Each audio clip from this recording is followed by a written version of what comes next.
I can only say that I really wish this was the end. And I know it's not. Dr. Lord let me know, it's a 2-year journey. To the sound of bagpipes, firefighter Matthew Long walked out of New York-Presbyterian Hospital on his own after 5 months and an accident that nearly killed him. He was riding his bicycle to work last December when he was hit by a bus chartered to transport Bear Stearns office workers during the chaotic transit strike. When I first woke up and was told and realized what happened to me, I was a pretty angry person. You want to ask yourself and everyone why this happens to you. Putting all that aside, all my stars were aligned correctly, and I was sent to the right hospital. So he had long bone fractures. He had a femur fracture, a tibia fracture, and a shoulder fracture with the pelvic fracture. But the acute problem is to stop the bleeding. And they gave me a 1% chance to live, and I was on all sorts of machines there. For every patient that comes into our ICU, the goal is to get them better and get them out of the ICU to go to the floor. There were times when I didn't want to go through my therapy, and there was times when I wanted to give up and just say, well, this is it. This is what life is going to be like, laying in a bed or in a wheelchair. Besides giving him the nursing care and the physical care, he needed that support and that encouragement to keep on going. So it's not just the main players. It's the whole teamwork. From the transport guy who whistled like a bird. So I just love to imitate the birds. And I do this for the patient. So it's just that person just being nice, and for whatever reason, I'm not a bird guy, but his bird whistling made me feel comfortable. One of the acting head nurses, Anna Vaca, she was coming in on a day off because my wounds needed such good care, such attention.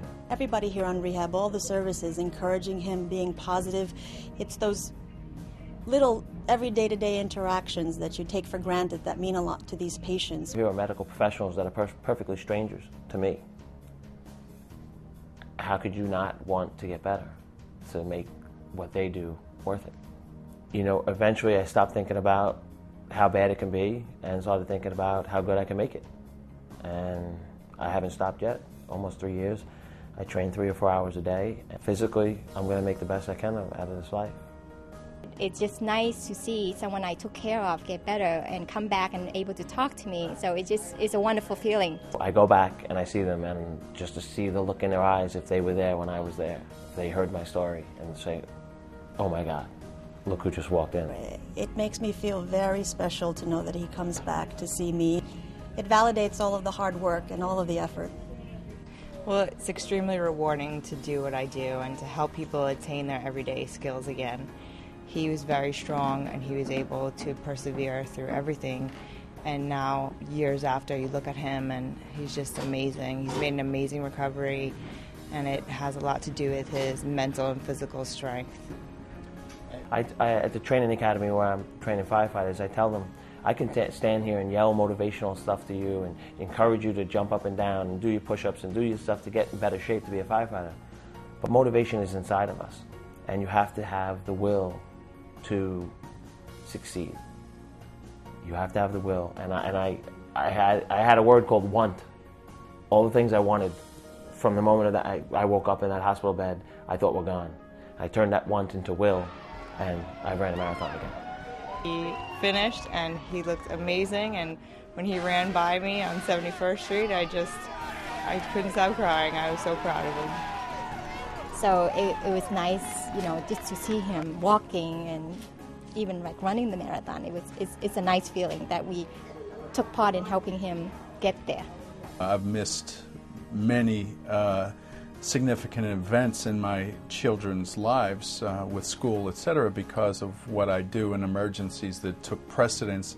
Seeing Matt at the end of the day doing what he is doing is the tangible explanation for what I do and why I missed some of the things that I missed. My family is just the best, and Dr. Lorich and Dr. Chapati and everyone has seen my family. They've seen them operate. They've seen them under the worst moments when they had to go out and tell them what was going on with me. You look at what the strength of his personality has allowed him to accomplish. You can just only be proud of Matt Long.